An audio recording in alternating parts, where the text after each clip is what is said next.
Hello and welcome. This is NTA Tuesday Live and I'm Cyril Stober. Now, one of the most talked about issues in the political arena today is the play out of the party primaries, which could either strengthen or weaken internal democracy. Now, there are concerns that Nigeria's political parties are hardly operating within the norms of democratic principles. The primaries have been trailed by complaints on issues that include declaration of dual winners, of dubious primaries, allegations of party leadership not giving equal opportunity to aspirants, imposition of candidates, and hijacking of party structures by political leaders and state governors who allegedly turned themselves to semi-gods. But why have the issues of transparency and internal democracy remained problematic? This will be the major discussion tonight on NTA Tuesday Live. But first, let's get to see this report by Timothy Yusuf. What happened in Ida during the senatorial primaries could be best described as a charade, as there was no level playing ground. Lack of internal democracy in political parties, observers say, has been a threat to the country's democracy over the years.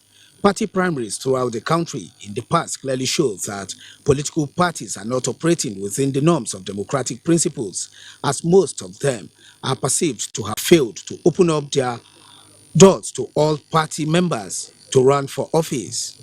Analysts believe that some candidates are imposed on the parties without election and due process. Findings show that some state governors have unprecedented sway over their state party machinery to the point of mandating delegates to vote for a particular candidate. Consequently, the governors' high-handed approach over their state party has made it difficult for democracy to take root at the state and local levels. Some House of Assembly members who disagree with their state governors face impeachment, suspension, or expulsion from the House. Some had also gone ahead to dissolve local government areas where the chairman appears to be too independent, even though they are supposed to be the third tier of government with separate budget. The worst aspect of these overbearing attitudes on the part of some governors is that they take it a step further by selecting their cronies to represent their state in the National Assembly, even though they already have sitting members who should be allowed to contest the primary with other eligible candidates in a fair and free primary election. Sitting House members and senators who disagree with them lose primary election in some cases. Imbibing the culture and practice of internal party democracy is the first step in ensuring the democratic system itself. The Electoral Act is very comprehensive about political parties practicing internal party democracy. And the political structure in Nigeria and political development in Nigeria is still under a camera. All the political parties, none of them has been formulated on the basis of any ideology. They were just platforms. If you read the constitution of 10 political parties, you'll find that they are virtually copying from each other. Things are, however, getting better, especially under the Buhari administration, which implored members of the ruling party, the All Progressives Congress (APC), to embrace democratic principles in its internal affairs and avoid shortcuts and illegal maneuvers. I urge all and sundry to ensure that we play the game according to the rules, come out with free, fair, and credible primaries. Let us shine the light through our primaries, and the rest of the country will find the way. Judging from the conduct of the various political parties' primary election last weekend, President Buhari's desire to have things done in the most acceptable way played out during the APC National Convention. Those in favor say yes. APC members across the 36 states and the federal capital came out in mass to reaffirm their commitment for the re-election of Mr. President. We can't say, and nobody is going to argue, that we have arrived.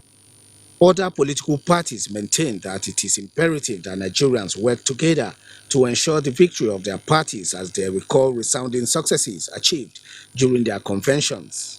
The convention we had was the most peaceful convention that you can find. There was no argument, there was no fighting, and then there was no quid pro quo.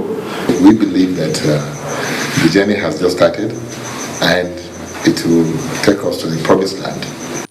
Going forward, a cross-section of Nigerians say having INEC take over the conduct of all elections is critical to Nigeria's democracy. They opined that the influence by various politicians and political godfathers prevalent in Nigeria's politics will disappear over time.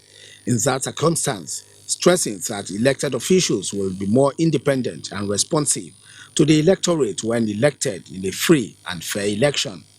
In Abuja, Timothy Yusuf, NTA News. Right.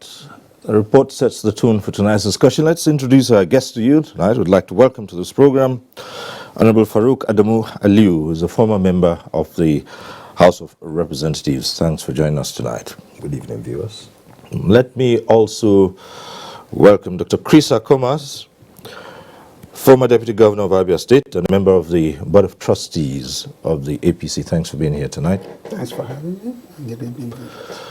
We are joined by Shitu Mohammed Kabir, National Chairman, Advanced People's Democratic Alliance. Thanks for joining us tonight. Thank you. And also here tonight is Chief Peter Ame, Chairman, Interparty Advisory Council, IPAC. Thanks for being here. Thank you for having me. All right. As usual, we acquaint you with the procedures. At the appropriate time, you can get to join in the discussion in the studio. We say this every Tuesday. The platforms will be on your screen. And if you're calling in tonight, when your call gets through, do us a favor, turn down the volume of your TV set, reduce the volume. That's the way to avoid the hurlback or the echo. And the best way to know your call has been passed through is your name will appear on the screen. Once that happens, you see your name on screen, it means your call is through to the studio. Just go right ahead with a contribution. You make a comment, ask a question, go straight away, don't bother too much about the greetings. It means you have direct access to the studio. Go right ahead and remember to reduce the volume of your TV set so we avoid the hurlback or the echo. All right, so welcome once again to NTA Tuesday Live.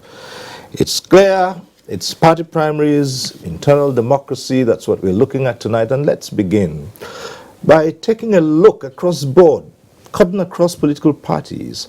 How did the primaries go? Let's turn to you to ask that. What's your assessment? Well, my assessment is not too good, actually, across the parties. Because if you look at it, both like the main parties, the APC and the PDP, all of us, we find ourselves in a place where some members are not part of the movement.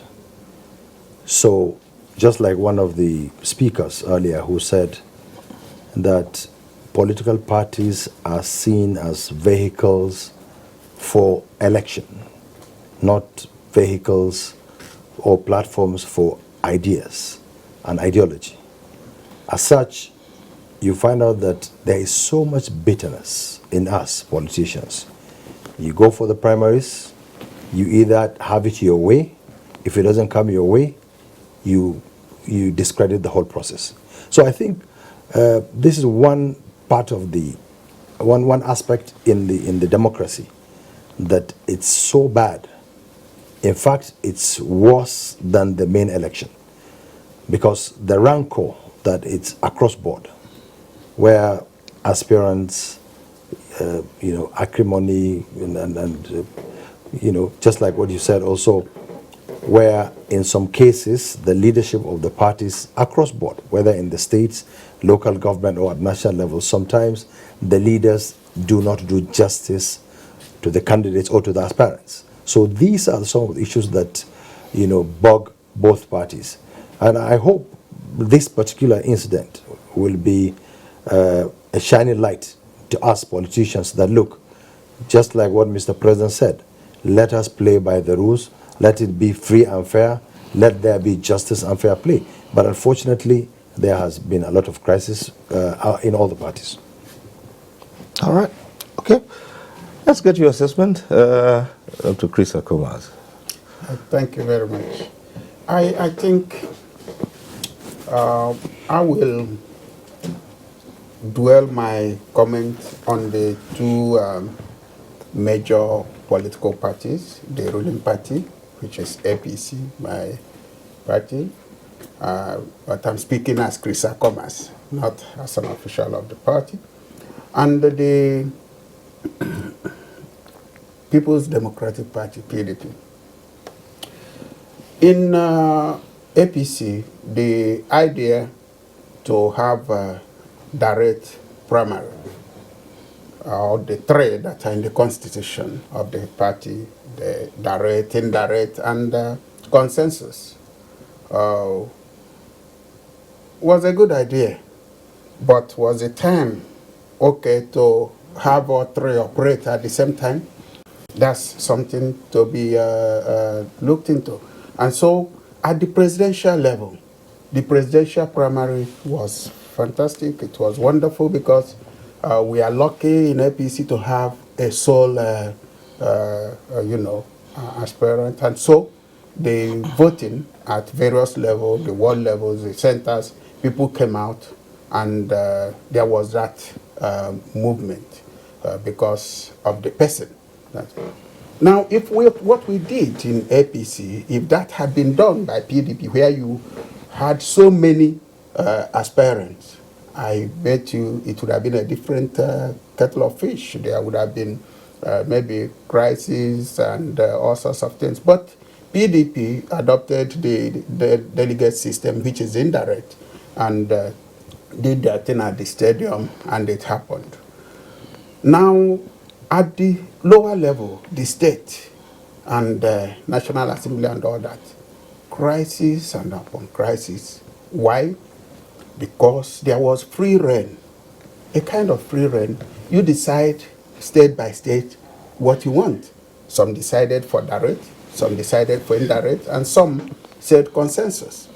And so, in the process, the guidelines, the directives, and all that did not come clear. Like when you say direct at that state level, some people expected that it would just be what we knew to be option A4. But it turned out that in some cases, it became a secret ballot, and which had to happen. People did not know maybe until that morning. And so in the process also, you discover that a combination of both option A4 and secret balloting took place. And like Alhaji Farouk said, in most cases, there were these problems of some party leaders having influence or authorities from somewhere, somehow, to decide how to go, so that things that actually happened in the field as direct was not what was transmitted at the end of the day. So you have all these crises. So it's something we have to learn from.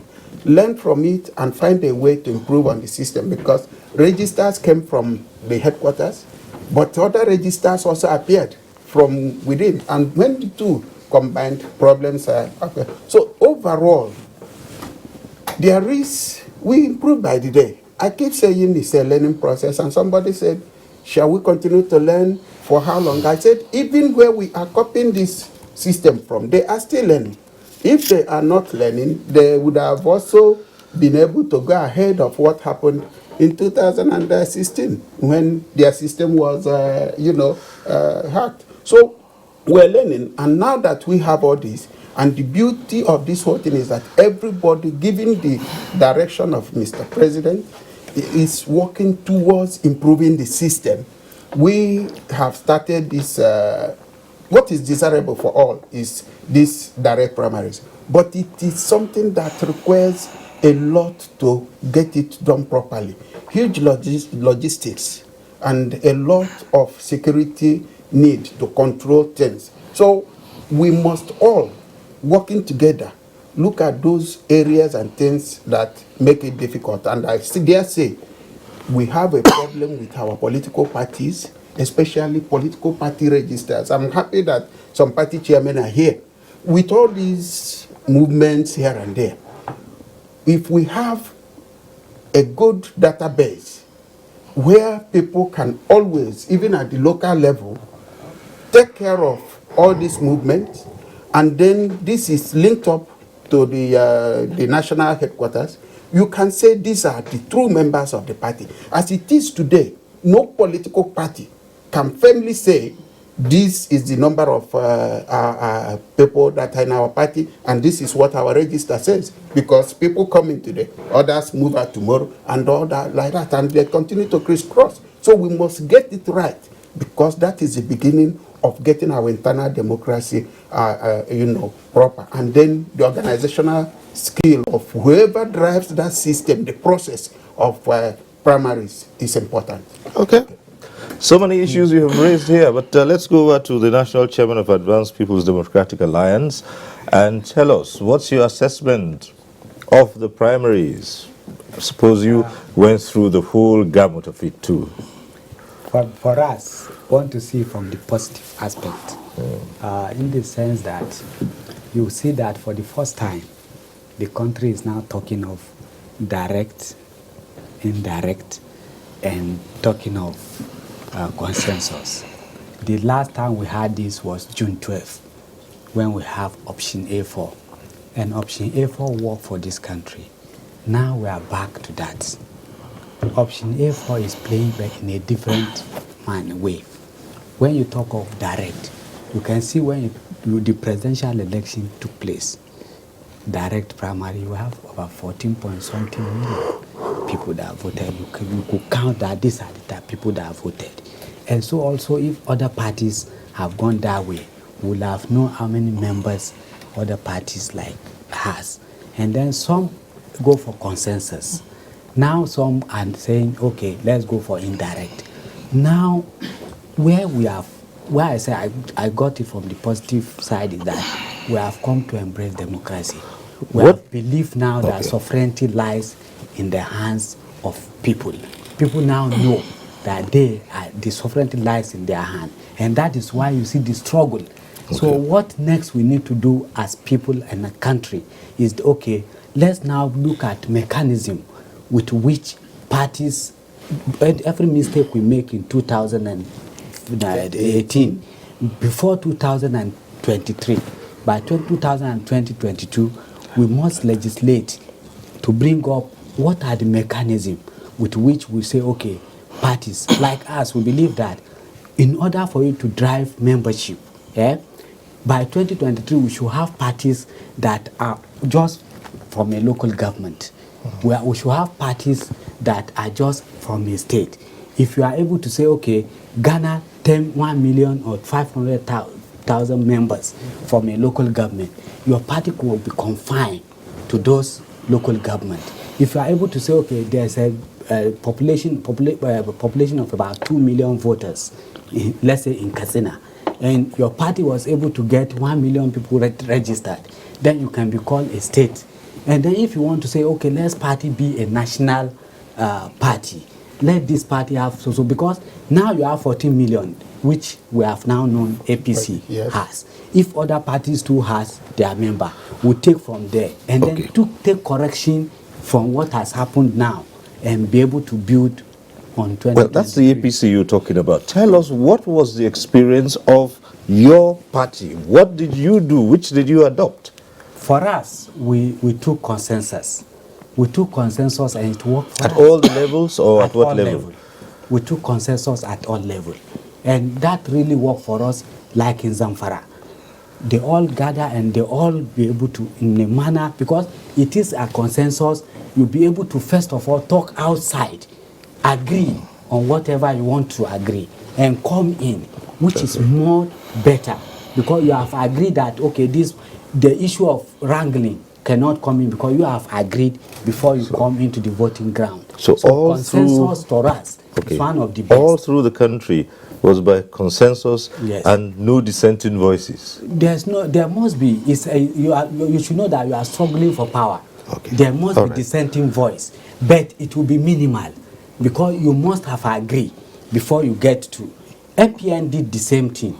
And that is why you see MPN in 1979, they came in because they adopted consensus, and they came in, and there was no wrangling within the party.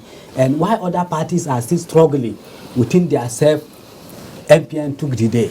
And we look at that, and we took consensus, and consensus has really helped us because we have gotten our candidates, and there's no much wrangling. The little wrangling we have put up a committee to look at those wrangling and look at where we can also now build them in. And that is why I say we must look at mechanism with which we can be able to solve these problems. Okay. All right, so let's go to the chairman of the Inter-Party Advisory Council, Chief Peter Ame. What's your assessment of the primaries? Of course, just like the first speaker talked about, there are issues on both sides of the aisle, on every other side, because naturally, when because of the scarce resources and scarce space, when you just do for power, there must be friction, and throughout frictions, you have misunderstanding. But the method that is used in resolving this misunderstanding that comes up that matters, are the processes leading to the convention transparent? Are they credible? Because one of the foundation for chaos in a political party primaries, or whatever position you fight for, even for community meeting, is that if other aspirants discover that the processes that have been set out does not favor them, that there are certain group of persons who have hijacked the party machinery. Because if the processes are free, if the processes are credible, if you talked about delegate lists, whether use direct or use indirect or use consensus. If you go to advanced democracies, you have to have the list of the delegates with a number available to all aspirants in the party.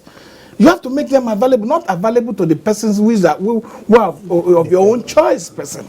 If you make this thing available and people contact them, people campaign to them, and when it comes to the primary and they lose, they will accept it. If elections are free, if elections are fair, and if they are built on the foundation of democracy, that every man will have his vote and have his say, and the majority will have their way. At the end of the day, people will go home rejoicing that the election has been conducted and they have lost. You will find that kind of scenario. But the scenario we have is that in Nigerian political system, like I said earlier, in Abinishu, if you have indirect, you have direct, you have consensus, and the party strong men, whether in the state, whether at the federal, have selected very few people who they are supporting.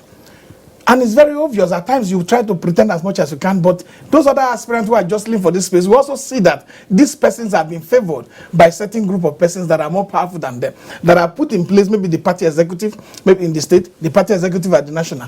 If you must build our democracy, because some of the crises you see in the primaries today, we even go up to 2020, because some people will still be at the court as Supreme Court. So if we must build our democracy, we must create a level playing field for all aspirants, for those who are involved to contest for position. Because whoever is coming to serve is not coming to serve Gambian, it's coming to serve Nigerians. Whoever win elections in the platform of those parties are coming faithfully to serve Nigerians. So these free and fair processes must be allowed to take place. If they don't take place, that's when you see the kind of crisis we see on the I'm glad you said service. But people would question that, is this really about service?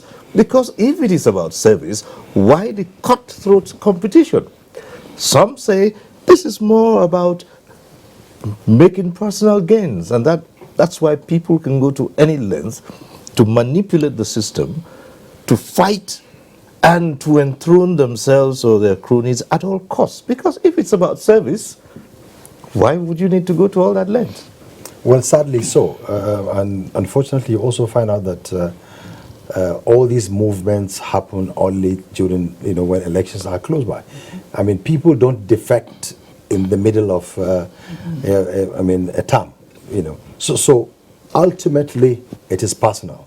And because if it's about the people, I mean, look at our colleagues, like in the National Assembly or in the state assemblies.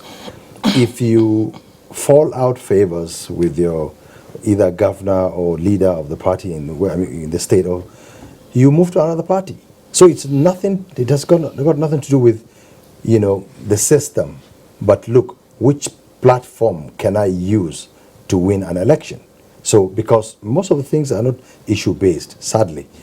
So this brings me to the notion of learning. And I think we still are learning.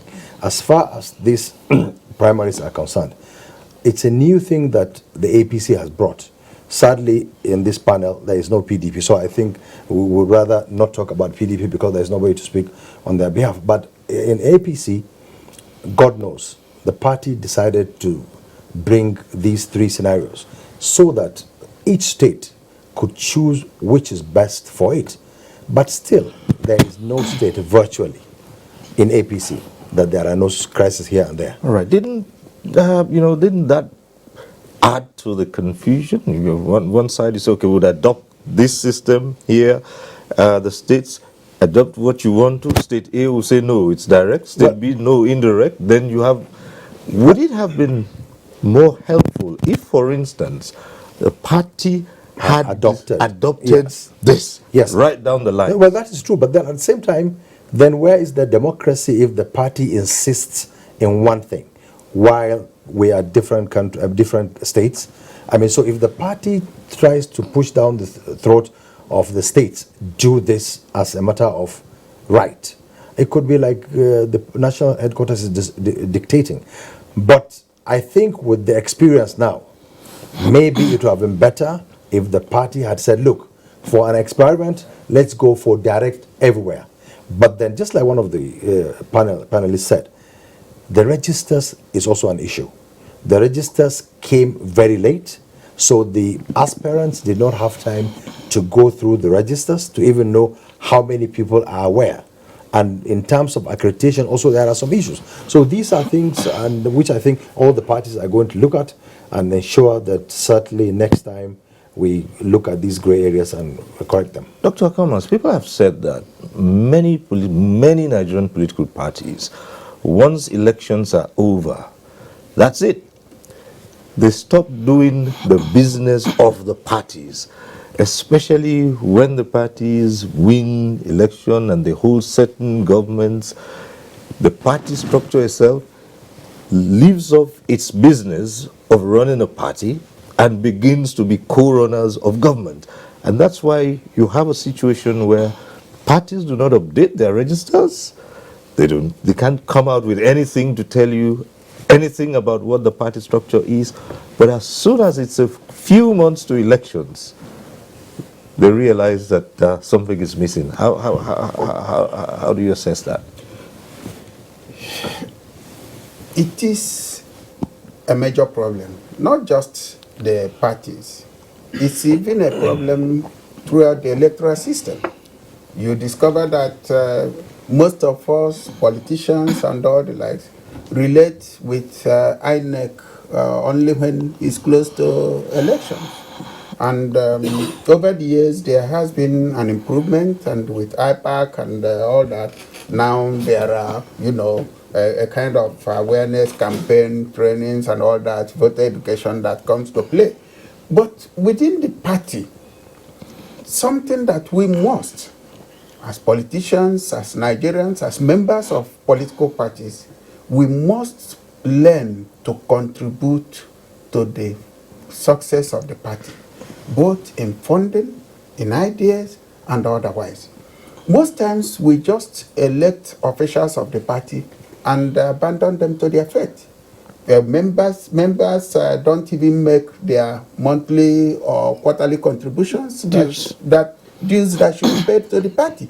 So the party officials and all those that run the party begin to look for other sources of generating funds to have the party run. So it is a key problem, and that was why I said there are issues that have come to the fore now, given this movement, the processes that we have just gone through. As we are set for the general elections, we should begin to go back inwards to look at those options that we have and the reasons why we should keep up. You talked about, about ideas. What is our focus? What are we following? What do we want to achieve?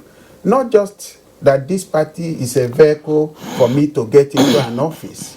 The stage is set now. Very soon we'll start campaign.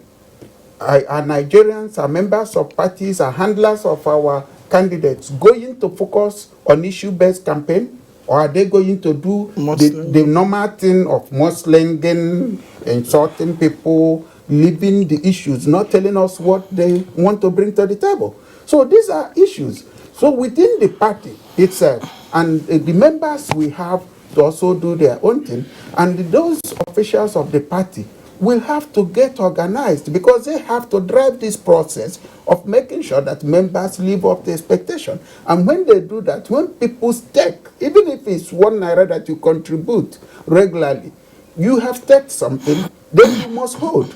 And therefore, it will be easier and better to get people to account for the decisions they take and the processes they set in place. I join my colleague here, like Farouk, to say, look, if the parties, APC, don't forget the NEC and the NDC had said direct across board, but people protested. And then this issue of now presidential direct states can decide. When states decided, issues had to come up because it's not the same system. It means the guidelines, you have to have different guidelines for different states, for different actions. And when you are talking to the committees going for these primaries, it's not going, you are spending more, both in time and organization, to get things done. And when that happens, you miss out some details, and that is what led to all these things. So it will be part of that democratic, internal democracy, because the NEC and NWC, we have people representing us from various places to say, this is the system we will go with this time. We work towards it. Everybody will key in. We know what we expect, not surprises. Not on the morning of the primaries, you get surprises that you were not expecting. So once those things are done, we must all work together to, have this thing set properly. It will help everybody and it will improve our system. Once we get our internal democratic system right within our political parties, our recruitment process will improve. And when the recruitment process will improves, then the issue of service and who serves and who comes on board will be clear and clearer. And then people can choose properly. Not when they go to the field and choose, somebody somewhere will change their will to someone's will. All right, we have our first caller on the line tonight. Calling in from Adamawa is Murtala. Hello, Murtala, go ahead.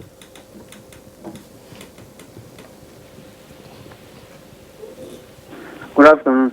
Good evening. Good evening, sir. My contribution tonight is that the politicians usually use a popular party like the APC and the PDP, so the rest of the parties will not, that are not popular, will not get the opportunity to be known. There is a high level of literacy, in Nigeria. People are not that educated to know this is party A, B, C, and they only know PDP and APC. And that is why we used to have this kind of problem, manipulating the system of primaries in the major parties. Yes. All right. That's my contribution. Okay, thank you. Would that by any means be suggesting that the smaller parties didn't have their own form of rancor? Because if we look across, we got reports from virtually every side. Even the so-called smaller parties had issues where people broke away. Yes. You see, in Nigeria, political party has become an industry. Right. As you said. We took it that it is either you get there and get your ticket, and when you get your ticket, instead of service, people believe you get there and make money. Therefore, we don't have industry that people that engage the mind of the people. So when elections come, some people even take the leaf and put on their head to say, I'm for sale. So, and that is why you see the small parties cannot get involved like the bigger parties. Because what they first ask you as a small party is that, look, who is driving the party? You have to say so man or the president or say. So when you say, so how do you support us to go for this election? So for now, the mindset of Nigerians is that big party that will support them. But at the end of the day, I tell my friends, it's better we expand the face of Nigerian political system where people can now go into this. Because when you say smaller party, what define big and small That's a problem. party? What define it? You are a political party, you have the same, you are selling either ideology or no ideology, you have something that's, and that is why we are saying, for now, we'll start taking corrective measure. How do you take this corrective measure? So that it will help the citizens too. There are parties like today, if in my local government, if my party is confined to my local government, and you remove the issue of, let's assume, State Electoral Commission, which conducts local government election, and it is at the caprice of in the hand of governors. If you leave that, okay, let it be free, let the federal conduct it, there's no way you come to my local government and defeat me in my party. But you go to this local government because that's where political parties evolve. And that is where you now enlighten people about political party formation and system and how you can register and be able to vote and voted for, instead of you thinking of big parties. But there are two impediments that has stopped people from looking at the party you call smaller parties. What are the impediments? The State Electoral Commission, which does not allow free, fair election in the local government areas. And then the second impediment is that funds are pumped into these elections.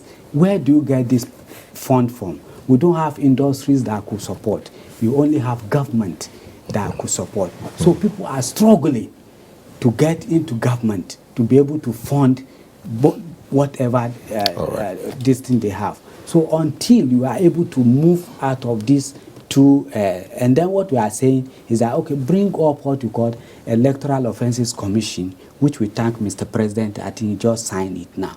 That will also, because when people know that if you take money into polling booth or even in party primaries, you can be arrested, you could be disciplined, this could also come and allow people to now look at how they go into those smaller parties, they call smaller parties. Because there are parties today, like APDA that I'm sitting here, if given opportunity, we could take this country out of the hole because we have what it takes. Okay. But what we are saying is that if you depend on this big party, you still have all these crises, and at the end of the day, it does not talk well of our democratic development. Okay, we have a second caller tonight, also calling from Yola, Ibrahim. Hello, Ibrahim. Hello? Yes, go ahead. Good evening, Cyril. Good evening. Yeah, please, I want to make a little contribution. Please, whatsoever thing we are doing, I think we should put into consideration about our generation to come. First of all, self-centeredness. Let me go straight ahead about the two major political parties we have in Nigeria, that is APC and the PDP. So recently we had defections from APC to PDP with the reasons that APC has failed Nigeria. And the major key players, the Senate President, the Speaker, House of Representatives, people like Konkoso and the rest of them, defected to go to PDP with the reasons that APC has completely failed us. Now, trying to wrestle power from the ruling party, the same people who defected from APC went to PDP, went and contested only for one seat. Before the day of convention, these credible people we know that have the desire to deliver Nigerians could not be able to have a consensus candidate, claiming that they defected from the ruling party with one agenda, one idea that APC have failed us. Now, we have seen what transpired at the convention. People may believe or they may not believe, but we have known what transpired. Serious. We must be very, very, very serious, because the way we are going, Nigeria is going for destruction. We are carrying gunpowder and gun itself within our pocket, going around with it, aiming at who to shoot and who to kill. I want to tell us, we are young generation watching. Opportunities have not been given to us, but we are coming. I want to tell us, we have had series of discussions, time without number. This Tuesday life of a thing, we have been having most of the discussions. I think all these things we are doing is repetition. The media, the elite. On the table there, by the time you close from that table now, no more. It has ended there. And we are not heading anywhere. Everybody will come and say his own view, and it is ended there. Most at times, I ask myself, where are we going to? My father will tell me, I am taking you to school today for you to be somebody. And when I come back from school, it's the same father that is going to tell me, by next year, you will not go to elementary 4, that you will jump to elementary 5. You will make it. By the time I will begin to ask my father, how will it be that I'm going to jump 1 year? He will begin to tell me the techniques that I will use to cover up. My teacher will agree. I will jump the class. I will carry that same certificate to use it, because my father has known the teacher, my father has known the Senate President, and I am the same person to be employed in a sensitive office. Now, those elites went to the same school. They are politicians right from the word go. They know that they want to deliver Nigerians from the rot. Now, people went, some failed. One person succeeded out of 12 aspirants. Money exchanged hands. Some people were not happy because they wanted to play away for a single candidate, but they could not be able to reach a consensus. We are watching. And they are telling us that they want to save us from bad leadership. The same people that we are seeing as if they are sent now, they are now talking of primaries in the various states. Indirect or not indirect or consensus. How can you have an ideology, a ruling political party? You are going for convention. Now, what I'm trying to say in earnest is this: I don't want to consume much time. All right, so go straight to it. If a party is having an ideology there is a party leader, which is the party chairman. They have working committee. They should come together. If they are making one choice, as in indirect, direct, or consensus, okay, let it be that it's a party constitution. Now we started from above. Our leader said, "Go and do it this way." At the end of the day, when they saw that it will not favor this person, the same elite, it is not going to favor my child. This one is not going to favor my in-law. The other person is not going to favor my uncle. They now said, if I'm the governor of Soto State, my state could be direct, not consensus or indirect. Okay. All right. Thank you so much, Ibrahim. I think you have taken us through all of it and part of what has been discussed here. But again, as we go on, you raise certain issues. And let's ask the chairman of IPAC, for instance, how much of a role did you think money played in all of this? I mean, from the start of it, from even the process, we heard reports, we had people who said, look, the parties across board, they were asking for far too much from contestants. And there were people who dropped out even initially because they could not afford to pay those huge fees that were demanded. And others alleged that they were hijacking. So how much of a role did money play in all of this? In every democracy, money play a lot of role. You know, like in America, even in the most developed countries in the democracies of the world. But the fact is, our own case is that when you put nomination fee at a very exorbitant price at 50 million, 60 million, 45 and 25 million, it's a way of excluding other Nigerians who consider a mandate and giving authority to belong to an association or political party that their right and interest will be protected. Because when you put in a society where you said a lot of people are living below, say $1 per day, and the nomination for is going for 40 million, is going for 25 million. I think that alone has even taken away the half of the population of our society, which are women. You must, for democracy to be seen to be democracy in action, it must be seen to carry a lot of people along. It must be seen to allow a lot of people to participate.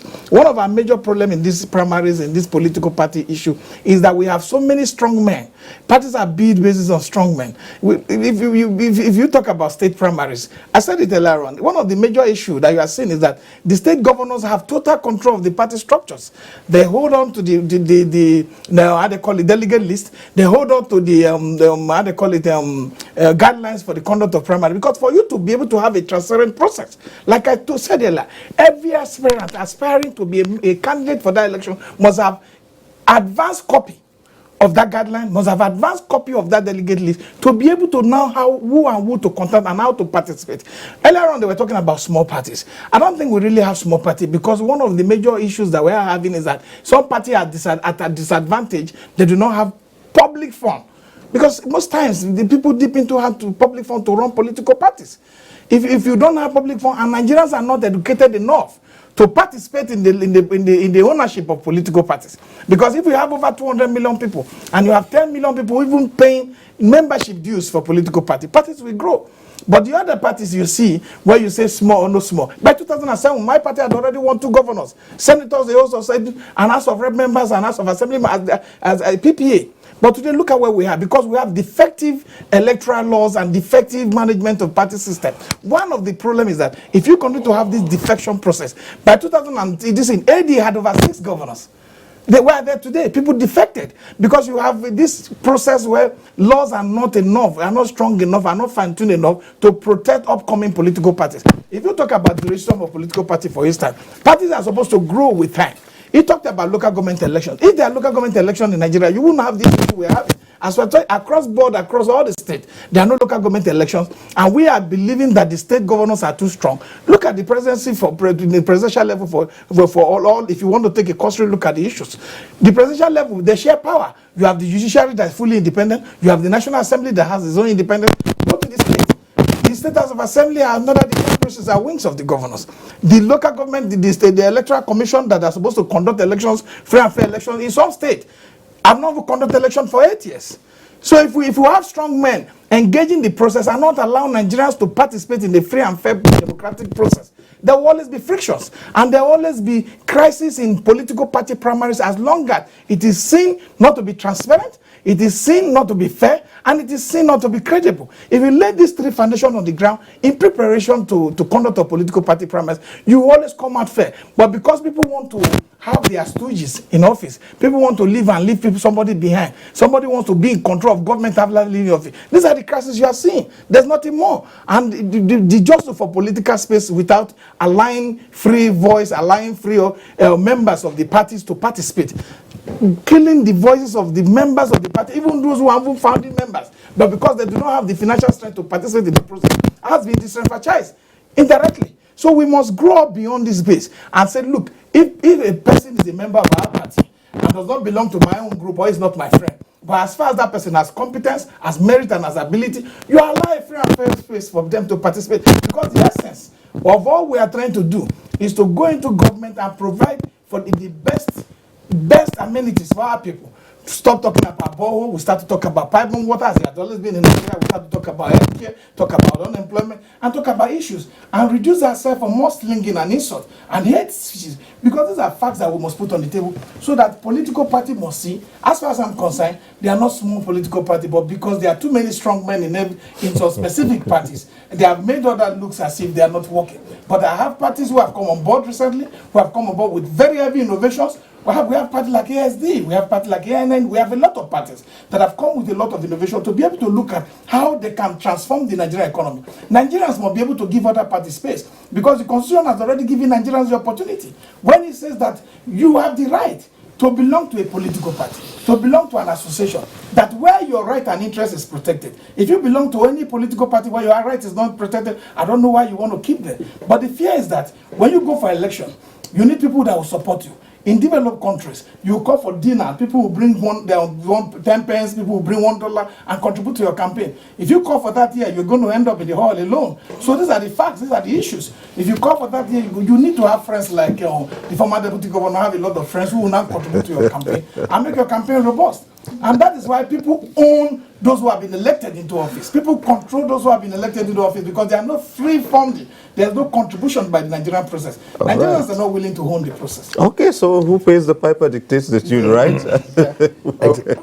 Not just that, the points he made are germane, but I want us to look at it from the other side. There is an orientation issue. We need to reorientate our people.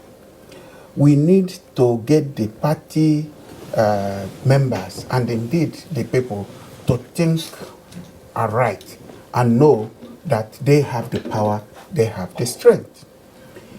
The problem we have, and maybe the politicians, we politicians and those that came before us made it so, is that when you come and offer yourself to serve, you come with a message and you come with measurable plan on how to go to improve things. The people won't be interested in that. I put it this way in an earlier discussion. I said, I discovered, just as we went for these primaries, because it's an expensive thing to do direct primaries. It's like conducting general elections twice. As we were going around the local government campaigning, because most of us contesting were going around, and they have structured the time. So when you are talking about what you bring, you are talking about pedigree, capacity, not just money and other. Somebody somewhere is neither interested in the message nor the messenger.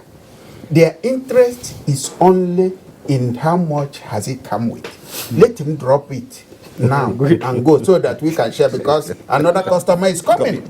Okay? So the people themselves, you see, is the kind of leadership we get now is what we deserve, because the focus is on the money, the stomach, and not and that is important, and we must reorientate our people to do that. Money plays a key role in politics. Money is important, but we must know that money should be secondary, it's not the first thing. Would that be because the people already know that whoever is coming to talk about ideas may not be committed to those ideas and would only want to use them as a stepping stone to acquire that power so they can line their pockets. Would that be the reason why? I think it's not so. Yeah. Because there are persons that come into politics to serve. Okay. Not all politicians come to make money. But unfortunately also, I think we have digressed now. So we're digressing. So sadly, like I was in the National Assembly, I cannot remember any time back in my constituency where my constituents asked me, what's a bill, what's a motion, what's an act? Difference between motion and a bill. I mean, the down the ladder, that the people we see as the masses also do not help matters. Okay. You know, anybody that has more money probably gets the best of the system. Yeah. And so until such a time when we as a people in this country start asking questions, asking our elites, when you come to a village with so much money, let the elders ask, hey, how come? Where did you get that kind of money from? You know, so until such a time when the society start asking questions, that's when you will have credible primary, credible election, credible things, everything will fall in place. But I think we still are learning. What about the parties themselves, the leadership of the parties, making it in such a way that no one single person takes control? There are people who have said, why should a governor be the leader of the party in the state when you have a chairman? Why should the president be leader of the party when you have a national? People have asked those questions. Well, I think it's the system. But look, you see, the major problem is in the formation of the parties. One, when parties are formed, with due respect to our colleague here who is leading a small party, certainly it's a small party because they're strong men. Well, of course. Okay. Well, exactly. Like what I'm saying, IPAC chairman said, a party without strong people. Growing party. Right? Okay. We've been there. We've seen parties with governors. Okay. What I'm saying is, sometimes it's the system that makes the governors the leaders or the president the leader. But look, unfortunately on this panel, how I wish there was a member of PDP here so that we can really compare notes, because APC and PDP are the parties, are certainly the biggest parties in this country. I mean, so there are so many things that we have in common in terms of leaders or elites hijacking the system or hijacking the parties across, I mean, whether in APC or in PDP. But back to the masses again. Until such a time when the masses start knowing their rights, why should I vote for John, Mohammed, Bayo, Emeka? Because they have money. Why can't I vote for John? Because John, it's a good man. John looks fine. John could deliver. John likes us. John has worked for us. Or John has the love of my village. You know, until such a time when we as the people in this country believe and want progress. But wherever you go, you still come back to the money issue. You have money, you carry the day. You don't have money, there's a problem. Okay. At this point, we'll take a short break. Stay with us. When we return, we'll consider how to rise above all these. Stay with us at NTA Tuesday Live. We'll be back. Nigerians, our fearless officers and men of the Nigerian military are winning the war against Boko Haram.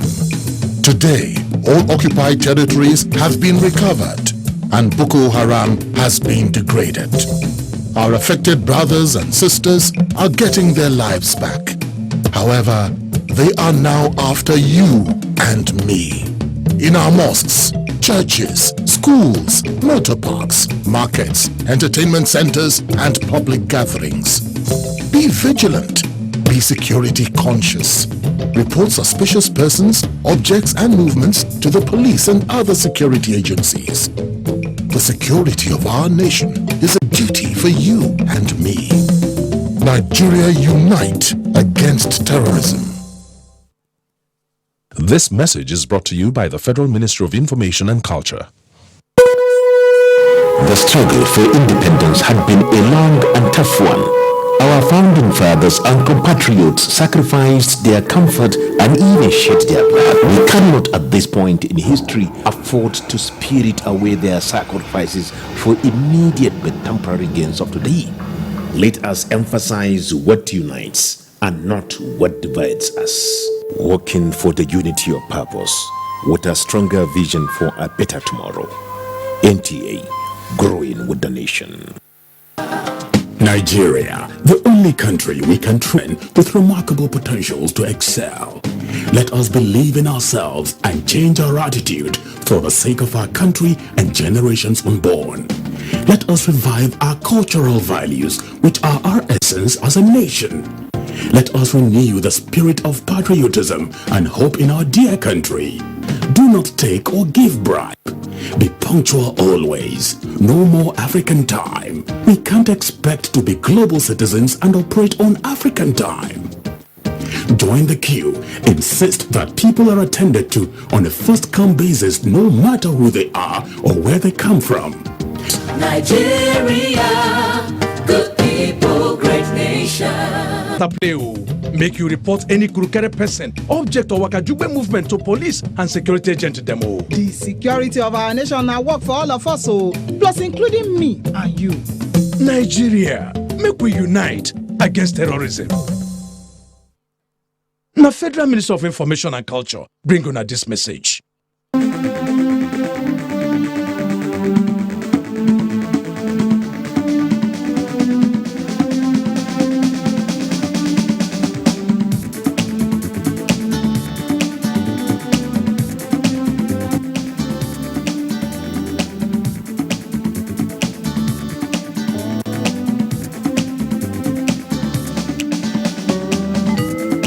NTA Tuesday Live, a network issue-oriented innovation talk show. Thanks for staying with us.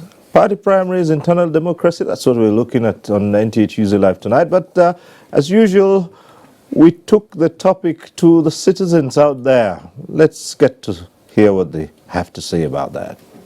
But in every situation where two people fight, one must emerge. My advice is that whoever loses should join the winner to ensure that we prosper in what we are doing in this country. Imposition of candidate is bad because when somebody bought me with money, when you go there, he must get his money back before he start looking for what he'll do. And by that time, the thing has finished. Yes. Well, actually, it depends on how the conduct of the exercise goes. A lot of issues actually happen in a lot of states. Within there are partisan politics, impunity. Actually, it is not that free, fair, and credible. That is how others were feeling as the outcome comes out now. So actually I don't actually exactly know the actions that the politicians are going to take. Honestly, if you are not happy and if they are partisan and they are unjust to you, you may feel very you will be unhappy about the outcome of the results.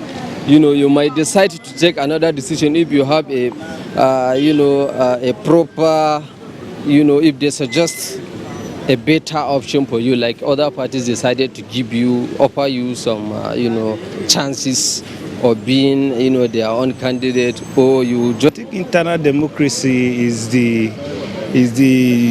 politics within a political party. Like the APC, they said you can only choose a candidate through direct primaries. But now people have been selected without the direct primaries, and people are already protesting everywhere. To me, I believe now that they have chosen them, they have supporters.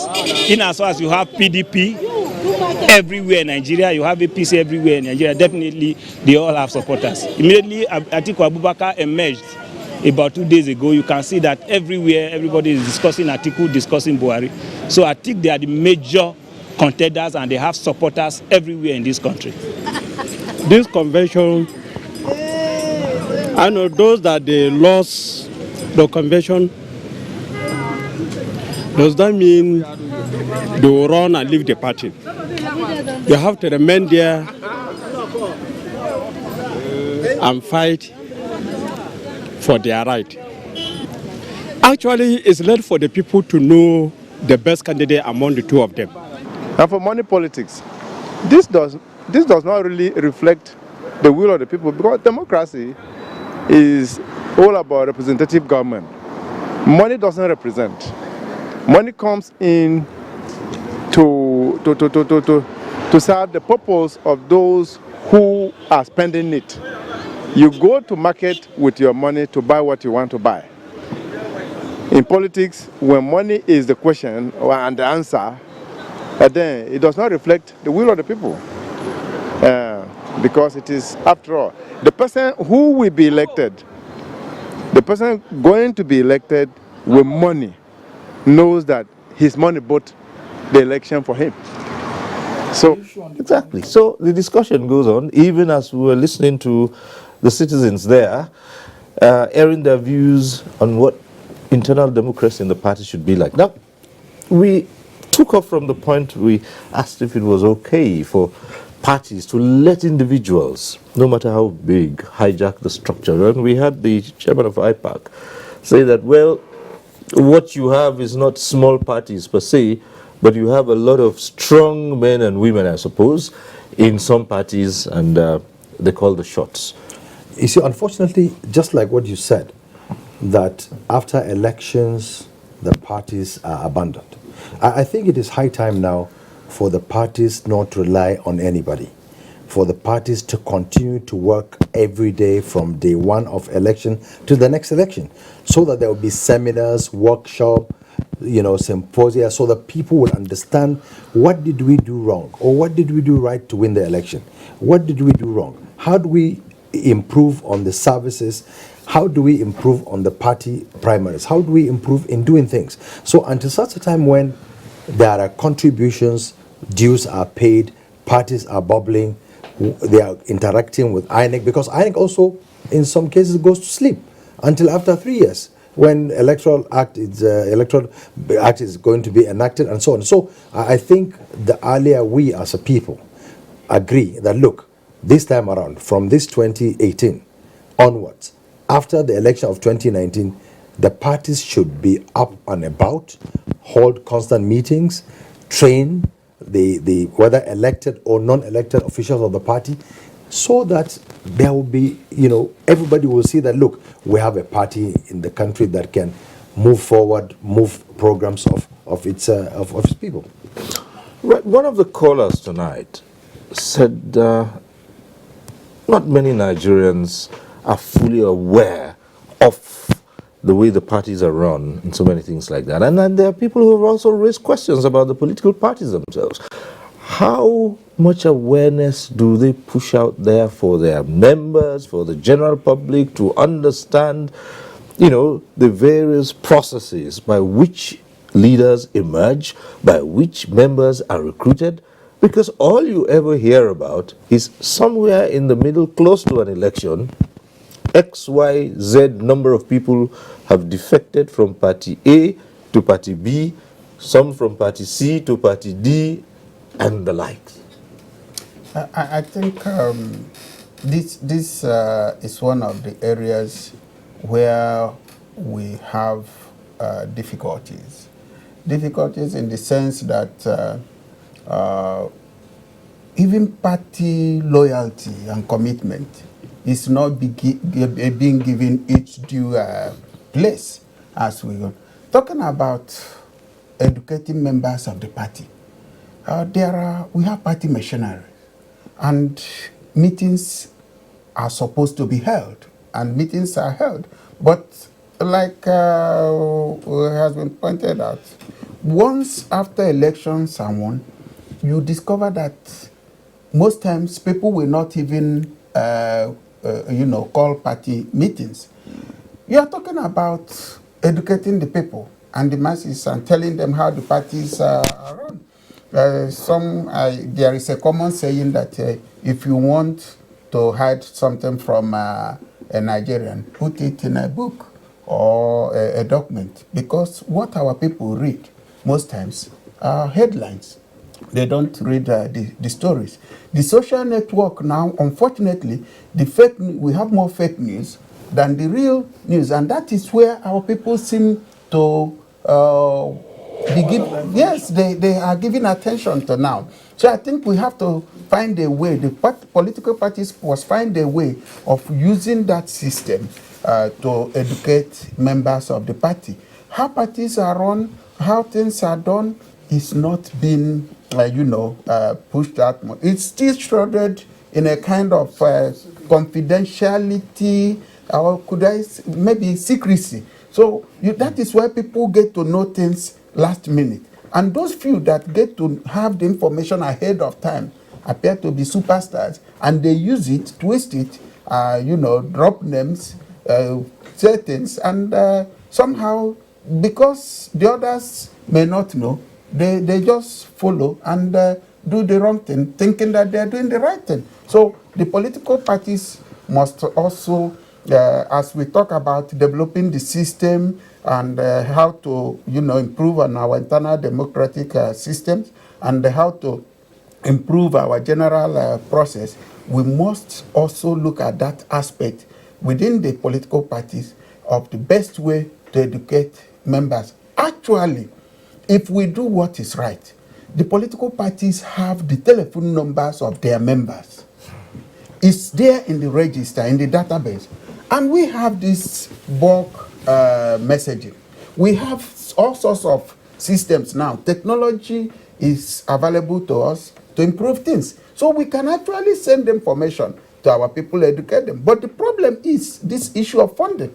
Okay. This issue of funding, in most cases, the political parties are, find it difficult to get funding. And when, that was why I talked about members. You're understanding the need and the importance of making contributions. And then those that operate and run the political parties must make it an important aspect of it. When I started and joined politics, my understanding then was that if you are not financially up to date, there are, benefits you wouldn't get, including the right to be voted for and, to vote for somebody. But that we have thrown to because of what he said, people getting funding from some other sources, and when they get the funding too, at the top level, they may even forget the state chapters, the local government chapters, and then those people are starved of funds. So anybody that comes with something, they just follow it. All right. That's the problem. There's another caller on the line, this time from Kaduna. We have Ibrahim calling from Kaduna. Hello, Ibrahim. Go right ahead.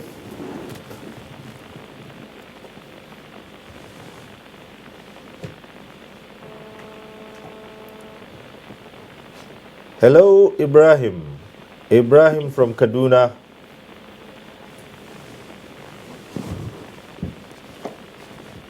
Hello. Go ahead. Hello? Yes, Ibrahim, go ahead. We're waiting. Hello? Okay. Well, we'll have to move on. Ibrahim would have to call back later. We said it at the beginning. Your name appears on screen. It means your call is through. Go right ahead. All right. So, how would the parties work to ensure that there isn't this syndrome of hijacking? Sometimes it's money. Sometimes it's not money. It is influence peddling, name dropping. Someone comes to you and says, oh, well, this is the preferred candidate of the governor, or the governor's wife, or the president's brother, or the president's uncle. Until we are able to build an ideological political parties, that parties are based on ideology, until we get to that level, and we can work ourselves to that level, if we, the elites, will stop money politics. You must institutionalize political parties, and we must orientate Nigerians to know that political parties are not only vehicles for you to go and win elections. Political parties, if they are ideological, there are people that will say today what we like in Nigeria is probably our agricultural sector should be improved. party ideology could tailor on that, and they will go into that, bring ideas of how we can improve on our agriculture, how do we this erosion or when Cameroon opened their water, the dams. Instead, by now we're supposed to have a mechanism with which we channel those water for our own future use, instead of allowing it to wreak havoc on our society. A party could be the ideology, and as soon as you come to power, they give you their blueprint on that aspect. There are parties that they talk of animals. There is protection of animals. How do you do? There are parties that their own is like Tea Party in the US. Theirs are there. They are socialites. If you are falling as a party, and they believe that your ideology, or you have to have a second chance for the country to be where it's supposed to be, they will come in support of you. They've done that 2 times now. They've done it during Obama, and they are trying now to help. They call it Tea Party, and their own is the country first.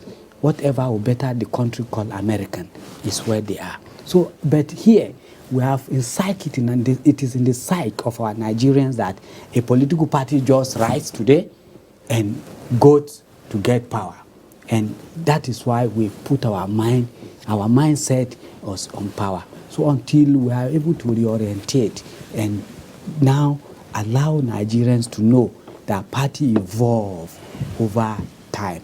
And that is why I said, okay, for party to work, for us to reorientate the mind of Nigerians, in the next, after these elections, INEC to start looking at how they will localize some party to be a local government parties, some party to be state parties, some party will be national parties. It's a constitutional issue. Because that's what I'm saying. We could legislate. Well, interesting ideas. How do you respond to that? I totally disagree with him, because one of the major reasons is that if you go to South Africa, you have the National Day for the conduct of local government elections, and you have Julius Malema came up. They were free and fair. He's growing his party. He's moving on. See, the cardinal thing we should look at here is the ability of INEC to conduct a free and fair elections. Yeah. Let me tell you one thing.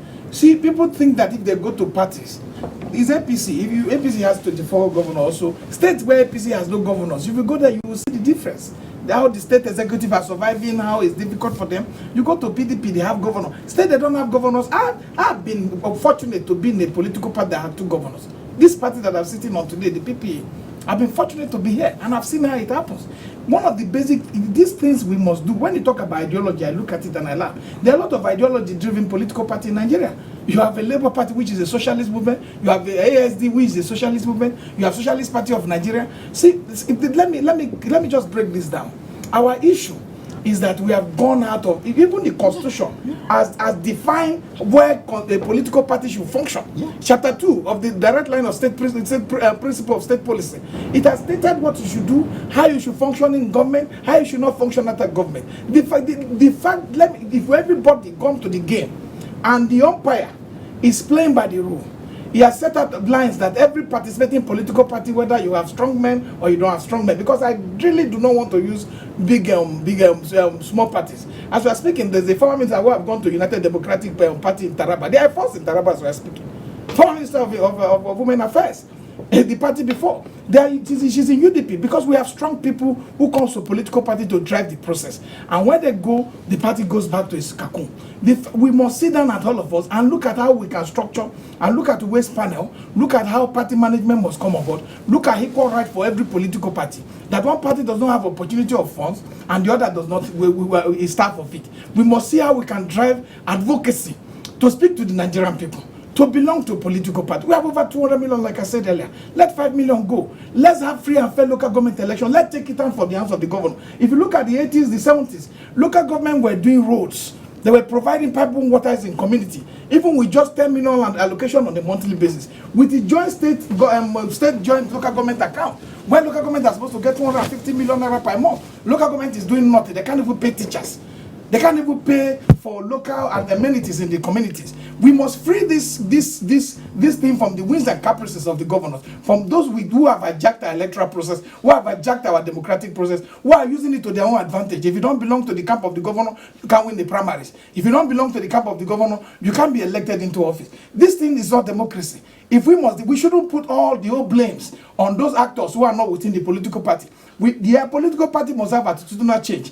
The politicians must set a new goalpost that they must maintain with the principle and in line with the principle and conduct of true democratic processes. Okay. So the fact is just that we are not playing according to the rule. Right. We'll return to that, but let's get back to the phones. We have from Warri, Peter, who's calling in from Warri. Is Peter still on the line? Peter, go right ahead.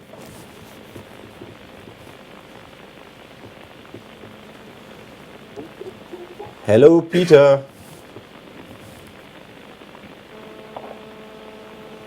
Well, I guess tonight is not one of those nights that the callers will go straight to the point. Hello, Peter. Once again, Peter, are you still on the line? Hello, good evening. Good evening. Go right ahead. Hello? Yes, go ahead. Your name is on screen. Hello? Hello, hello. Yes, Peter. Oh, well. All right. It would seem that a number of people still have issues. Now, that's part of what we're saying. People would have issues because they need to know the process. There were reports also, or part of the challenges of the primaries, where some aspirants were said to be looking for the venue of the primaries, and they only got to hear that the results had been announced, and therefore they had to go to. Now, but you ask the people, why would members of a party, knowing that an agreement had been reached, why would members of a party, knowing that an agreement had been reached, decide to now go to show up at a parallel, convention, knowing that those who were organizing had breached the party rules and regulations? Why would that happen? Well, it's all due to selfish of the politicians, because each of the parties will send officials from the headquarters to conduct these primaries. Because up initio, when the party structure is formed from the states, there were issues. Issues where even from the election of the wards and local government executives, where in states where you have governors take total control. Sometimes governors try to ensure, if they are first-time governors, they try to ensure that nobody gets close to the executive because of the governor's ambition to run the second term. So you find out that there are issues when people that may want to contest with the governor. So the governor hijacks everything. So desperate politicians will still know him very well, fully well, that you will go and conduct parallel primaries that is not recognized by the party headquarters. You say go ahead to do it, just to bring chaos. And some do that to bring attention so that they gather some sympathy just to enable them move to another party. So these are some of the issues, deceiving yourself by yourself. You know that, look, this primary that I'm holding, in our own party, APC, recently in one of the states, some governor on his own decided to say, okay, we've conducted elections. These are the results, which is not true, not supervised by the headquarters. And in another state also, a governor also, these kind of things. Or in states where we don't have governors, leaders of the parties also decide to exclude other persons that are not in their camp. So these kind of issues. So you find out that the members, go and do their own just to bring chaos. Why? Political offices. But the parties are just vehicles to get to elective positions so that you get to power. So how about the parties putting something in place to say, look, you join a party, it shouldn't be for the mere purpose of wanting to run for elective position? Lastly, the parties sadly also don't punish, the members. The parties should try to start punishing any member, no matter how highly placed. If you breach the rule of the party, you should be punished. And people should see that, look, Governor A has done something wrong and he's punished, so that it will be deterrence. But if for some reason he provides the funds too, you may not want to rock the boat. If you think he has a high, he has influence around, he probably will leave and take along with him some difference people. Between truth and reality. You can eat your cake and have it. Okay. You want to do things the right way, do them the right way. Okay. And no matter whose ox is absolutely. You see, the place of discipline in any system, in any organization, cannot be overemphasized. And when those that are in charge to ensure discipline refuse to activate the mechanism, because all these things are in the party constitutions, that if somebody takes so and so steps, this will happen. But here we are, an individual will on his own call a town hall meeting and call it congresses or party primaries, and comes to the headquarters, moving around, and people will be laughing, smiling, and making him look like a super person, a superman. While the party, on the other side, is trying to do what is right. So no party discipline. If there is no discipline, then people do whatever they like and what they want, believing that because they have money, whether a governor or an individual that operates on his own, but believing that he has friends, he has money, and he has the ears of those that they drop their names as people in power, or somebody that we claim have endorsed them, or they bring one picture. These are the issues. Until the parties begin to call people to order, question people, and take the appropriate steps, when people are disciplined, then the party... How many times have you heard of any political party suspending or expelling people? They don't. Even when people at the lower level take the action and the steps, the national will continue to play around. And that is a major problem. And these are things we must begin to put things right. Leadership requires that even if somebody is your friend or your brother, you tell that person what you have done is wrong and this is the penalty for that. Those things are important and we must begin to activate them for things to work well. If we don't, people will continue to behave the way they behave and there will be anarchy. And that is why we have chaos everywhere. If someone knows that if I take this step, this will happen, why would anybody call what he has done primary when the people from the headquarters did not supervise it?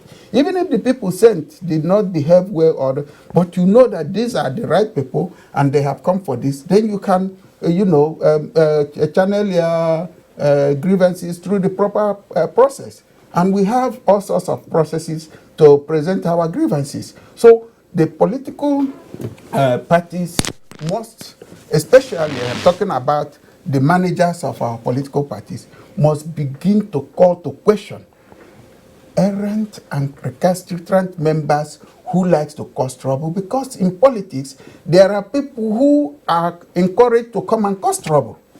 So when you see such people, you sanction them so that others will not take that route again.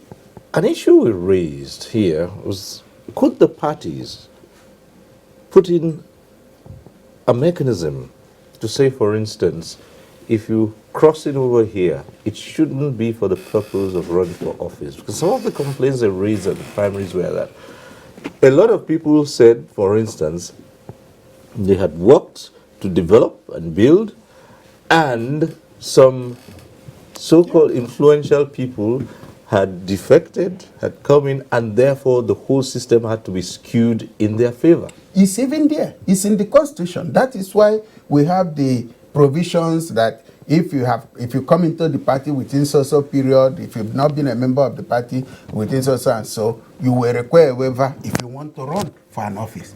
But the waiver easily given. The waiver, like in APC, is supposed to come from the ward, through the local government, through the zones. But you just see in somebody. reality, how does it come? That's what I'm saying. As long as the national chairman or the leader of the party has interest, he calls the ward chairman and they bring the waiver to the headquarters. So once because they need it's a winning. People want to win elections. You see, so once somebody is able to do this and have some people, you just discover that all those that have been in the party building and working on it, get concerned to the side. And that is a major problem. So it affects the commitment of party members. It affects the loyalty of members. It makes it difficult for people. And they now begin to think, what have I been doing all these years? Working and building party, you bring in people and then they come in a month, 2 months or 3 months, suddenly somebody somewhere will not say, look, this is not. Yes, you are right. Where do we go from here? If the systems we have in the constitution is not being properly operated, it's not working well, how else do we now take steps to ensure that these things work? And the step will be to ensure that operators of the party, like he said, especially national chairmen like him, like them, and those that work with them, are able to say, these are the limits. As you come in, we are happy to have you.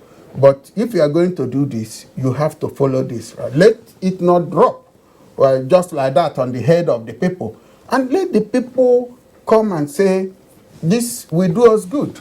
It will do us a whole lot. Not somebody coming to give you an idea. Oh, I have the money. If capacity of winning an election is based only on money, there will always be losses and there will be crisis every time. So how would you ensure, for instance, in parties, that people who bring in money for the purpose of twisting the system don't get away with it, party discipline, and of course, a number of people, skeptics would raise the question, for instance, if you have a high net worth individual who decides to join your party, and at what level would you think that this could be an electoral advantage, but let's do the right thing? You see, we'll still go back. You may not agree with me. But until you build an ideological political party, if it is based on money and material, there's no way somebody of potential who has millions to spend for your party will come and you will not wave no matter what. So let's say Aliko Dangote goes to his party. Even if Aliko Dangote today say in APC, I want so, they will give him. In APC? Definitely. No. They will give him. Let us be realistic. We have to be realistic here. So what of your party? In my party, we are ideological political party. I will not. People, all right. People will read me. And no, I know I'm coming. But I want to take you back to what I was saying when you stopped you. One, if you go to US today, you have over 190-something political parties. But you only hear two, which is the Republican and the Democrat. But in each county, there are parties in counties that Republicans have to go to them. The redneck will go to, look, we are working with you here. And that's how they win those. And that's why I'm saying we should take our country back to, because if you take this country back to that system, you will now evacuate people that putting everything on the center. People will now be able to go back to either their various local government or their state and then start looking at investment opportunities within that their local government, within the state that they could invest on. There are people today that they can be governors and change the fortune of those states, but they are locally in their own local area and they don't have that influence with which to come to the national and get the ticket. But they have the popularity in their own locality. So I say it can develop a party within that locality and say, for you to win my locality here, as a big party, you must come and negotiate. You even go and negotiate with them. And at that time, they will tell you, okay, we need a rail line that will take our product from here to here.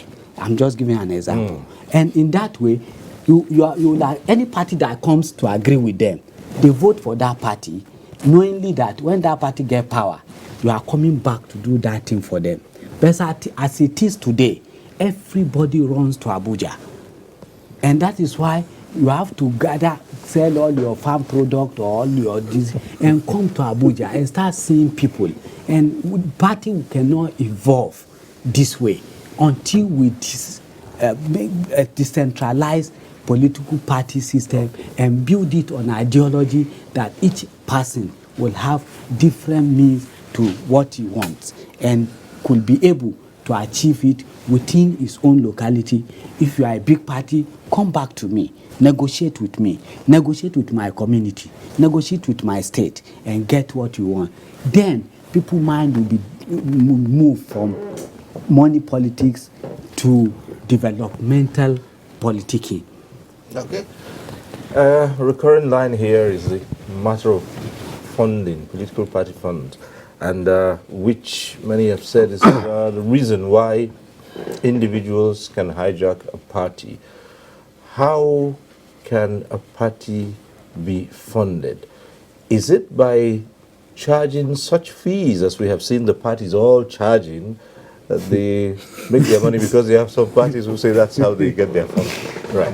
By charging fee, I don't agree that's how you get a fund. All right. So why would they? Why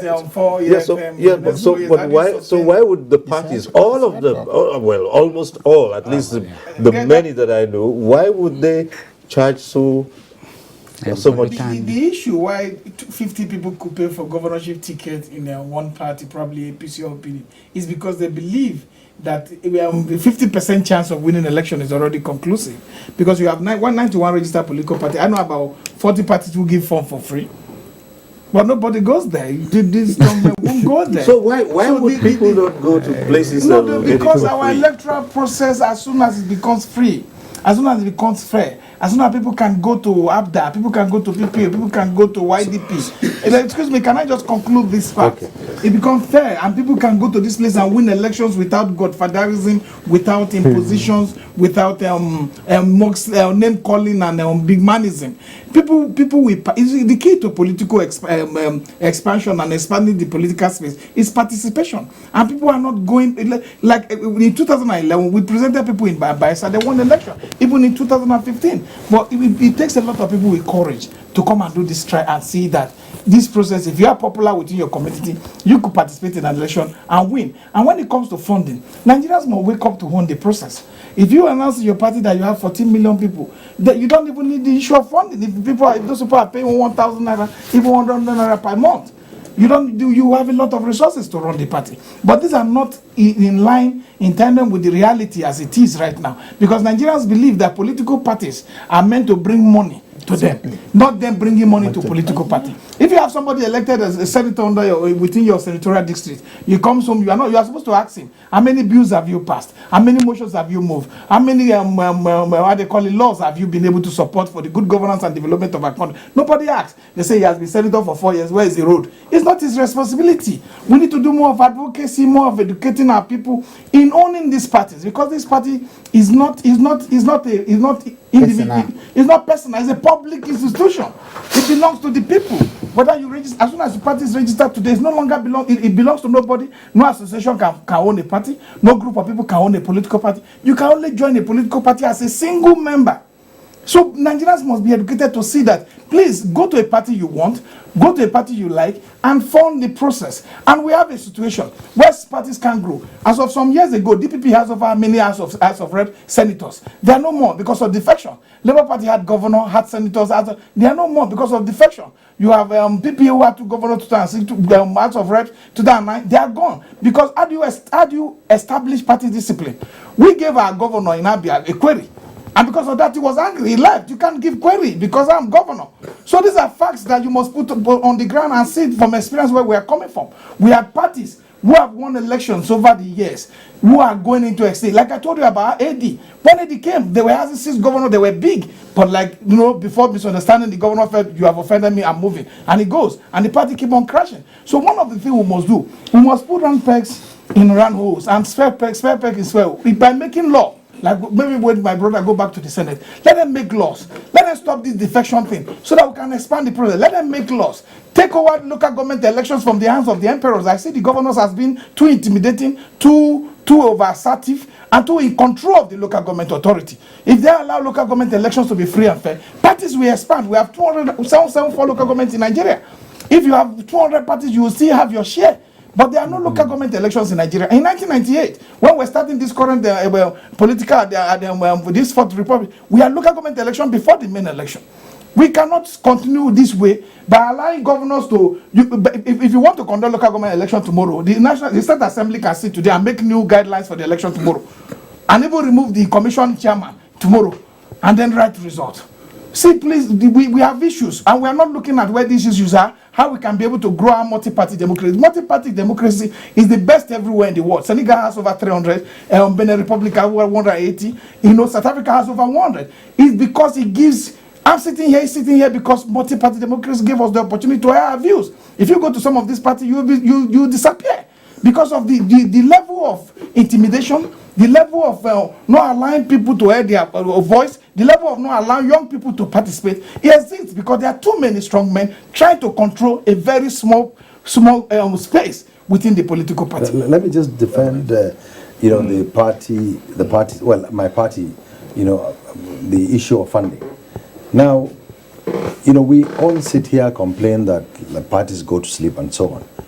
In APC, one of the reasons why those charges were put the way they were, one, Nigerians can remember there was a time when APC couldn't pay PHC and bill in this country because of lack of funds. So now for the next 4 years, I assure you, APC will be able to fund the secretariat, APC will be able to fund the presidential. From the proceeds absolutely. Of the sale of Absolutely. In 2015, Yeah, we'll be able to fund the election, we'll be able to fund so many things. And so that's why. And secondly, the number of aspirants. In Borno State, we had about 23 persons that bought for governors. In Abia, where he comes from, about 7 of them. In Ebonyi, 9. If you go to, so many. So if you don't put that price, right. so that you reduce the number, has become a source of funding. Absolutely. Then let me, on behalf of Adams Oshomole, my chairman, invite the 2 chairmen to collaborate with APC so that you adopt Buhari as your candidate. I assure you, we're not going to swallow you. The campaigns have not started. The electoral umpire has ruled I say we must not campaign. Hold on. Okay. I take it back. We would rather talk about how the parties can now entrench internal democracy, because that would seem to be the biggest challenge political parties have today. Each time you hear of movement from one party to the other, either rightly or wrongly, the usual thing is, oh, there's no internal democracy. So it would seem that people have complained of internal democracy in Party A, they have moved to Party B and also complained of internal democracy and come back to Party A, complained of, so it would seem on, a fairly level field that there isn't much, internal democracy in the parties. Yes, I will comment on that because that is what we've been discussing and talking about since we started. But let me make this statement. This issue of selling of forms at whatever price is seasonal. It comes mainly once in 4 years. No matter the amount of money you raise, as you continue to manage, within the 4 years, you will go, drop on what you have. So the need that probably up it the next 4 years. No. I am saying that no matter the amount you charge, it will not. There is need for us to ensure a mechanism where members of the party will contribute certain amount every month, no matter how small. You just have to make the party liquid. The cash flow must be liquid, not by drawings, and not only by donations that come intermittently. But there must be a systematic way of generating these funds across board, not just for APC. You know, we have over 14 million, not just 14 million members. Okay, so not just APC. I'm talking about all the political parties. This is important. It is important for the development of our democracy. It is important for the development and attainment of the desired internal democratic system that we want. Having said that, how do we make the system work? The system will work when we all accept, because that is the issue here. We all accept and come together within our parties and even at a larger level. Thank God we have IPAC, we have all this intra-party and inter-party relationship. Come up with a system. Even if you are talking of laws and things, what you have said, like some of it will require constitutional amendments for it to happen. But we can work on something within and amongst us to say, this at this point should be this. If this happens, even if somebody wants to go to party A or B, you are not allowed to take. Then people will begin to look at things the way it should be. And within the system, we can say, if you just come because you are a leader, because you are a governor, or because you have all the money, you hijack the system, and this is what will be. It's something we really have to sit down and work out. It's not something we can say here and just, we are talking of now developing a system, a workable system, something sustainable that will, be fair to all. Because in doing this too, remember that our constitution again says freedom of association. So when somebody decides to leave your party, DP, and come to my party, when APC. he's elected is a different thing. No, I'm coming. We have all those Supreme Court rulings, and yet things are happening and nobody is sanctioning anybody. Yeah. Because there is an aspect of the law that says a particular person will have to declare that seat vacant. And when that person who is supposed to declare the seat vacant decides to defect, who will declare his seat vacant? These are issues. There are various issues that we must, sit down and talk about. So that as we talk about legislature, I'm happy you said when it gets to Senate, they should look into some of these areas. But then when they get there, they'll begin to think, what if I'm the person sitting there and I decide to do this? To move. Who will? So there must be this is one thing, there must be an alternative. If this person is the one defecting, so person can declare that seat vacant. But as it is now, the law says it's the presiding officer that declares the seat vacant. Isn't that so? Yeah. So if the presiding officer defects, who declares the seat vacant?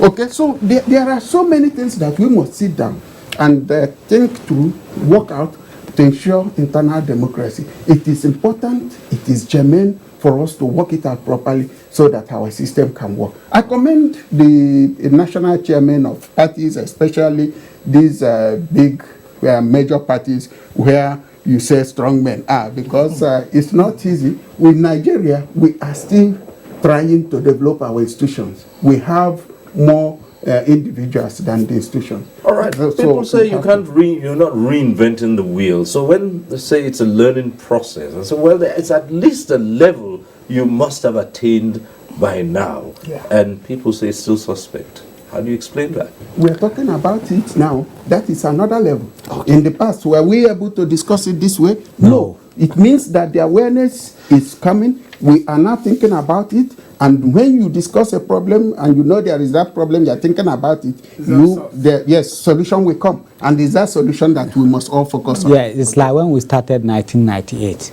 We are not talking of electronic voting or biometric. There was nothing like data capturing at that time. By 2011, it happened. By 2015, we have improved on it. And by 2019, we are going to improve. And that is why every day, when I was chairman of Interparty Advisory Council in 2012, we brought the issue of this political election monitoring committee and discipline. And today the president has come in 2018, after that's almost 6 years, to sign that bill into law. So you can see that we are evolving over time. A lot of people would like it faster than it is now. It's just a snail speed.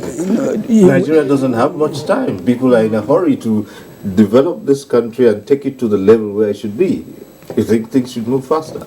I think the learning curve is very slow, and it is not running at the speed that is. It should not run. We are the largest, how they call it, most populous African, black African nation, and we should be leading the other African countries to see how fast our democracy move. In fact, we should be exporting the democracy as of today, but we are not exporting it because there are issues for us to clear. For these issues, let me say, you're talking about how to make sure that internal party democracy reigns, party members, party supremacy reigns, how party members, there must be a reward system for those who have been faithful to the party. There must be a reward system for those who have fought for the party. There must be a reward system for those who have stood for the party in the times of need.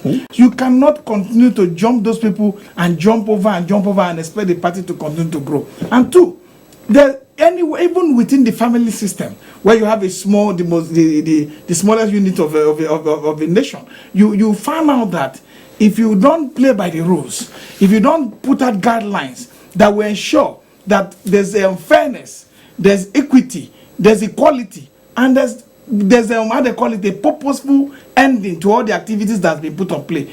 Even some of your children will get angry and say, Daddy, what you have done is not fair. So you must bring fairness into the conduct of party primaries. You must bring fairness into the elective process for executive national officers of political party. And people will go home and say, I lost to Honorable Farouk, and I'm happy about it because he won free, fair, and square. So these are the issues. If these things are put in place, there will be peace. And there will be growth in the political system. There will be growth in the party system. Let's stop in position of candidate. Let's stop in position of political party office holder, and allow the people decide for who they love and who they want to represent them. All right, and it is on that note we'll have to end this conversation. As I always say, no one program can take care of all the issues.